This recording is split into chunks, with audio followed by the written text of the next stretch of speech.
Assalamu alaikum. Welcome to another Facebook Live. Today I want to cover atheism and laziness. So I don't just mean general laziness, sitting around watching Netflix. No. What I mean is intellectual laziness, presumption of the atheist presumption, essentially. So I was thinking about rights. So we have human rights under an Islamic worldview.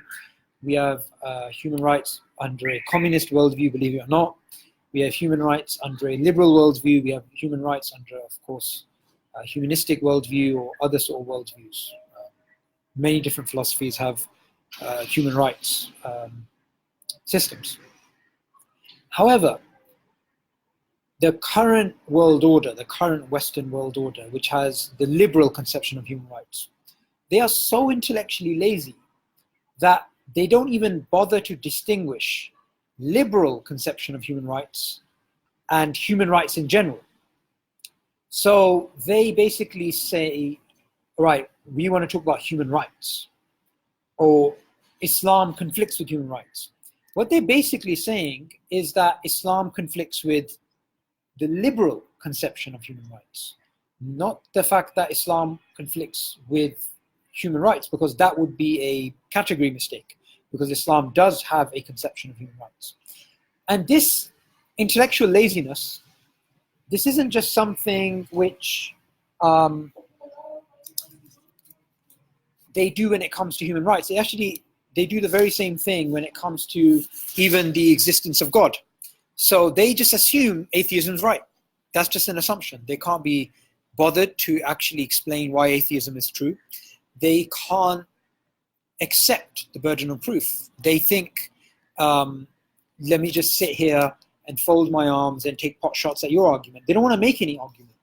And you find this type of intellectual laziness, especially when it comes to debates with atheists. So you have famous atheists like Matt Dillahunty, who when he's actually making videos for his own audience, on his YouTube, on his Facebook, on his whatever platforms, he argues that there is no God. Belief in God is akin to believing in the spaghetti monster, or something as silly as that. Yet, and of course that sort of belief is completely irrational, and it's ridiculous to hold a belief in God if that is the actual belief in, if that's what it's like to believe in God. However, in his formal debates, and when he's, trying to defend his worldview, he will not defend the idea there is no God. He'll say, I never said there is no God. I said we don't basically have a position. We basically like agnostic, where we think there's a lack of evidence. Not that we can decisively prove there is no God. However, to his own audience, he has a different narrative, and in a debate, he has a different narrative. So he gives the gumball jar analogy, right? So you have a jar of gumballs. Are there an even number in there, an odd number? It has to be one or the other. And the atheist is basically saying, look, I don't know. And the theist is saying it's an even number. But that's not actually true. That's not actually true. And the reason why it's not actually true is because we can actually see that you live your life as atheists in a way that you do not accept the existence of God. So you're not like unsure if there is a God or not. I mean, in terms of the way you live your lives. Of course, like I mentioned before, atheists do doubt, and they can never be certain. But when it comes to debates, you don't want to defend that proposition. You just want to defend, oh, we're not really sure. But that's the thing. When you're in a formal debate, you think that makes you look intelligent, you think that makes you look impartial, that it makes you look objective, it makes you look open-minded, like a free thinker. In actual fact, it makes you look really weak. Because I, as a Muslim, I will say, I am here to defend the world's view that there is nothing worthy of worship except God. La ilaha illallah, the very foundation of Islam. I'm ready to accept that, and I'm ready to defend that, and I'm ready to accept the implications of that. But these atheists, they will not say, yeah, I'm willing to defend the notion there is no God. They'll never say that, because they know they can't. They'll basically have to come up with arguments, and they don't. Secondly, I'm ready to accept the implications of that. So my implications as a Muslim is that since there is nothing worthy of worship except God, and since God is the ultimate, not the ultimate this or that, the ultimate, as in for everything, God is the ultimate. He is the standard by which we judge all of reality. So I'm willing to accept the rulings of Islam. I'm willing to accept that I am a slave here to worship God. I'm willing to accept that this life is a very temporal existence and the next life is the real life. I'm willing to accept those implications. But atheists are not willing to accept the implications of atheism. So they still hold on to religious myths like morality, like the idea of ethics, like the idea of the primitive idea of having free will. They still accept these ideas. They'll act according to these ideas. Yet, that is not an idea, or those are not ideas which are supported by their very worldview. So they, for example, they will speak about meaning or speak about purpose. Yet meaning and purpose, from an atheistic perspective, makes no sense at all. Atheism entails, if someone is truly going to be a naturalist, truly accept nature is all that there is, not be like a hypocritical atheist trying to say, well, this and that. No, proper naturalist. Then nihilism is the only road you can take. You can't take any other road. You can't take a dirt road, steal a bit of theism, steal a bit of meaning, steal a bit of purpose. No, you can't do that. You have to stick to that road. So the intellectual laziness of the new atheist movement, where they don't want to defend their worldview, where they want to pretend like they're not making any claims, and they don't want to accept the claims of, not the claims, the implications of their worldview, then you're not going to be taken seriously by us. But your laziness is going to come across as weakness. At this very moment, if you go online and put in a debate between an atheist and a theist, whether it's Christians, Muslims, Jews, whoever's debating atheists, right? What you'll find something very interesting. You'll find that while the theist is trying to make an argument for theism, an atheist is not doing that. And they are just pretending like they don't need to do that. And you'll always find this asymmetry. You'll find that the theist is willing to argue, willing to fight, willing to put up with arguments, counter arguments, and back and forth. But the atheist is just intellectually lazy. They're just like, oh, I'm not really making claims. It's as if atheism is true by default, as if that is roses are roses, true by definition. Atheism is just true by definition. No, atheism is not true by definition, by any measure. If anything, the burden of proof is upon the atheist, not the theist. Why do I say that? Firstly, not every claim that is made by a certain person means that that person has the burden of proof on them. Okay, let me give you an example. I right now am saying I'm looking at a tree, and there is, by the way, over there's a tree. So I'm looking at a tree right now. I can see that tree. There is a tree in front of me. That's a claim. Do I need to provide evidence for that? Or if somebody walks up this road and basically says, that's not a tree, that's an illusion, that's actually a painting drawn by some eccentric painter, that he's painted in a certain way that by somebody being at the end of the road, they'll look at it as if it's a tree, but when they come closer, they'll realize it's a painting. So he's making a claim, I'm making a claim. Do we both have to prove our propositions? Not really. He has to prove his proposition, not me. Why is that? Because my proposition is very natural. My proposition is that is a tree. I can see it's a tree. If it looks like a tree, it is a tree.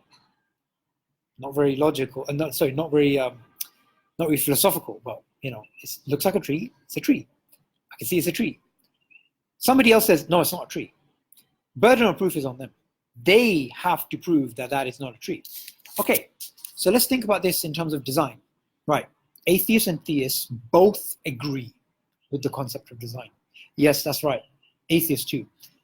Although atheists, naturalists, they like to say design with inverted commas, but they still use the word design. Designed by natural selection, of course, but still like to use the word design. And they, some of them have argued design is a design is a folk term and we shouldn't really use design and stuff like this, right? So what we need to do is, if we have this sort of discussion between atheist and theist about design, we need to realize, okay, who has the burden of proof? Who has to prove it? I, as a theist, I look at biological design and I say, therefore there's a designer. Now, since the atheist is saying, look, design is not really design. Design by natural selection is really an illusion of design. It's not actually design, because natural selection, of course, doesn't have any foresight. So they're claiming it's an illusion. We're claiming it is design. Or we're claiming it's an illusion of an illusion, meaning it's design. So who has the burden of proof? Who has the burden of proof on their shoulders? Of course, it's the atheist who has the burden of proof on their shoulders. And they need to provide evidence for their position, because our position is so logical. Design, designer. Simple. There is design means illusion of design, means natural selection has made it look like design, but it's not actually design. Fine, then prove it. Accept the burden of proof. Don't be intellectually lazy. This laziness, this, you know, it's almost like, all right, we're about to have a wrestling competition. You have this wrestler who walks into the ring and he's all stretching his arms and stuff, and that's the theist, and he's, you know, getting ready. And then the atheist walks in, and atheist is all showboating before the wrestling match. And then as soon as the wrestling match is about to begin, the atheist just sits on the floor and just says, you know, I don't need to wrestle, you know, you need to wrestle me. And he's not even putting up a fight. He's just so pathetic. And then when he's outside the ring, he's showboating, like, ooh, there's no God, blah, blah, blah. In the ring, he's like, well, we never said there's no God. We were just merely saying there's not enough evidence. There you go. You guys can probably hear the roosters back. So that's basically it. Atheists, please stop being intellectually lazy. Be intellectually honest. At least us theists, we're honest. We're willing to say, let's have a debate. Let's slog it out, right? As Muslims, of course, we see design argument, cosmological argument, moral argument, contingency argument, dependency argument, all these types of arguments, we see them as awakening the truth within, right? Within the human being. And we believe in the fitrah, that it's natural to believe in God. But we're still willing to have a discussion. We're still willing to argue. Even though fitrah is not an argument for God, fitrah is an axiomatic position, we're still willing to argue that the fitrah even makes sense when we look at the world and we look at human sociological behavior. So we're willing to defend even things that we openly say are things that we hold axiomatically. You guys are not doing that, and it's very pathetic. And what I really love is those atheists who are willing to bite the bullet and say, these are the implications of atheism, nihilism. You know, atheism, fundamentally, there is no right and wrong. Fundamentally, there is no meaning, there is no purpose, there is no foresight, there's none of these things. Problem is, those people are rare. They are rare. And those rare people, they should be the leaders of atheism, because they are honest. Not people who claim there is no God, and then in a debate claim, oh, I'm not really making that claim, and then claim there is no God, and then at the same time still hold on to the myths, right? The mythologies of morality, of ethics, of meaning, of purpose, of existential questions, right? Guys, just be honest, be frank, put up a fight.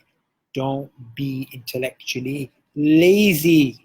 This laziness, don't think we can't notice it. We can notice this as theists. What do you think, we're stupid or something? We can tell there's an asymmetry going on. We're making an argument and you are not making an argument.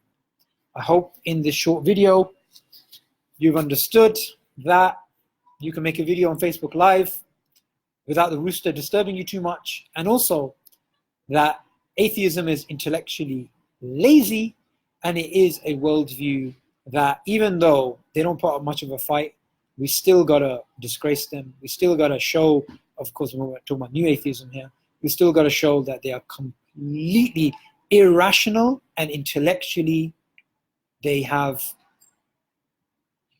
cowardice. There's no other way of putting it. They're just cowards intellectually. They're not willing to defend their worldview. Everything good I've said is from Allah. Every mistake is from myself.